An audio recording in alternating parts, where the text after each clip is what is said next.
இயேசுவில் பிரியமானவர்களே, அன்னையின் அன்பு பக்தர்களே, அது ஒரு புதிதாக தொடங்கப்பட்டிருந்த மடம்.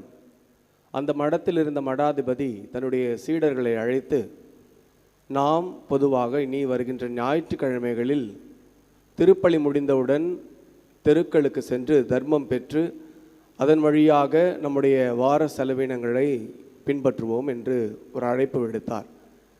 இந்த அழைப்பின் போது மடாதிபதி குதிரையில் செல்வதாகவும் மற்ற சீடர்கள் பின்னாடி நடந்து வரணும்னு சொன்னார். அப்பொழுது இந்த சீடர்கள் அனாவசிய பேச்சை தவிர்க்க வேண்டும் என்றும் அவர் கட்டளையிட்டிருந்தார். அந்த வாரம் அவர்கள் ஞாயிற்றுக்கிழமை அன்று இப்படியாக திருப்பலி முடிந்தவுடன் தெருக்களில் தர்மம் எடுப்பதற்காக சென்றார்கள்.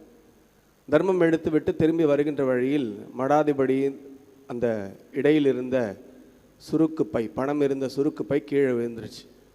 இது அந்த சீடர்கள்லாம் பார்க்குறாங்க, ஆனால் யாருமே எதுவும் சொல்லலை. காரணம், மடாதிபதி அனாவசிய பேச்சு கூடாதுன்னு சொல்லியிருக்கிறார் அப்படின்னு சொல்லிட்டு அவர்கள் சொல்லலை. எல்லாரும் மடத்துக்கு திரும்பி வந்துட்டான். மடத்திற்கு திரும்பி வந்ததும் தன்னுடைய இடையில் இருந்த பணப்பையை காணவென்று மடாதிபதி சீடர்களை பார்த்து கேட்க, அது கீழே விழுந்துச்சு, நாங்கள்லாம் பார்த்தோம், ஆனால் நீங்கள் எதுவும் சொல்லக்கூடாதுன்னு பேசக்கூடாதுன்னு சொல்லியிருந்தீங்க, அதனால் பேசலை அப்படின்னு சொல்லிட்டாங்க.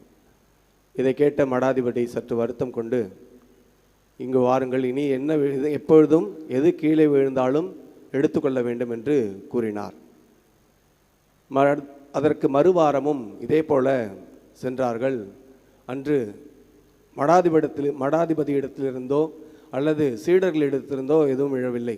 மாறாக குதிரை சென்ற வழியெல்லாம் சாணம் இட்டு கொண்டே வந்தது. இந்த சாணத்தை சீடர்கள் எல்லாம் கையில் ஏந்தி திரும்பவும் மடத்திற்கு வந்துட்டாங்க. மடாதிபதி பார்த்துவிட்டு என்ன இது என்று கேட்கவும், வழியில் இதுதான் கீழே விழுந்துச்சு அப்படின்னு சொன்னாங்க. மடாதிபதி மீண்டும் வருத்தமுற்று, இங்கே வாங்க, என்ன எடுக்கணும் என்ன எடுக்கக்கூடாதுன்னு சொல்லித்தரேன் அப்படின்னு சொல்லிட்டு ஒரு பட்டியல் இட்டு கொடுத்தார்.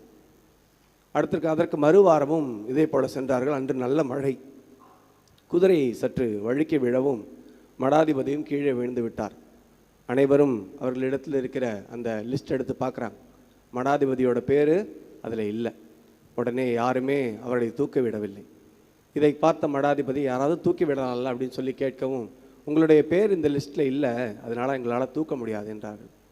மடாதிபதி பயந்து போய், இனி நமக்கு ஏதாவது ஒன்றுன்னா இவங்க நம்மளை இப்படியே விட்டுருவாங்க அப்படின்னு சொல்லிட்டு அந்த மடத்தை மூடிவிட்டு சென்று விட்டார். கிறிஸ்து இயேசுவுக்குள் பிரியமானவர்களே, இந்த நிகழ்வும் இன்றைய நற்செய்தி பகுதியும் நம்மை இயேசுவின் சீடர்களாக, உண்மை சீடர்களாக வாழ அழைப்பு விடுக்கின்றது. இந்த உண்மை சீடத்துவம் அல்லது இயேசுவின் சீடத்துவத்திற்கு 3 முக்கியமான விஷயங்கள் தேவையாக இருக்கிறது. அது இந்த கதையில் வந்த சீடர்களிடத்திலே இல்லாமல் இருந்தது சற்று வருத்தத்திற்குரியதாகவே இருக்கிறது. ஆனால் இயேசுவின் சீடர்களிடத்திலும் அன்னை மரியாளிடத்திலும் இவை பலமாக இருந்தது. அதை பற்றி நாம் சிந்தித்து பார்ப்போம். முதலாவதாக மனதில் தைரியம்.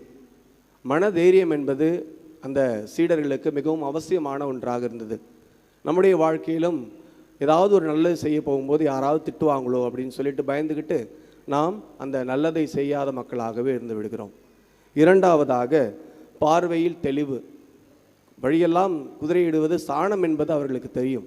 ஆனாலும் கூட அதை எடுப்பதற்கு அவர்கள் கடமைப்பட்டிருந்தார்கள். காரணம், எது தேவை எது தேவையில்லை என்று அவர்களுக்கு புரியாதவர்களாக அவர்கள் இருந்தார்கள். எனவே அவர்களிடத்தில் எதிர்பார்க்கப்பட்ட விஷயம் பார்வையில் தெளிவு. மூன்றாவதாக செயலில் துணிவு. மடாதிபதி கொடுத்த லிஸ்ட்டில் இருந்தல அவர் பேர், இருந்தாலும் அவர் தங்களுடைய மடாதிபதி என்ற உணர்வு அவர்களிடத்தில் இருந்திருந்தால் நிச்சயமாக அவர்கள் சொல்லாத ஒன்றையும் செய்வதற்கு தயாராக இருந்திருப்பார்கள். கிறிஸ்து இயேசுவுக்குள் பிரியமானவர்களே, அன்னையின் அன்பு பக்தர்களே, இந்த 3 காரியங்களும் இயேசுவின் சீடர்களிடத்திலே மிகவும் அதிகமாக இருந்ததை நாம் பார்க்கிறோம்.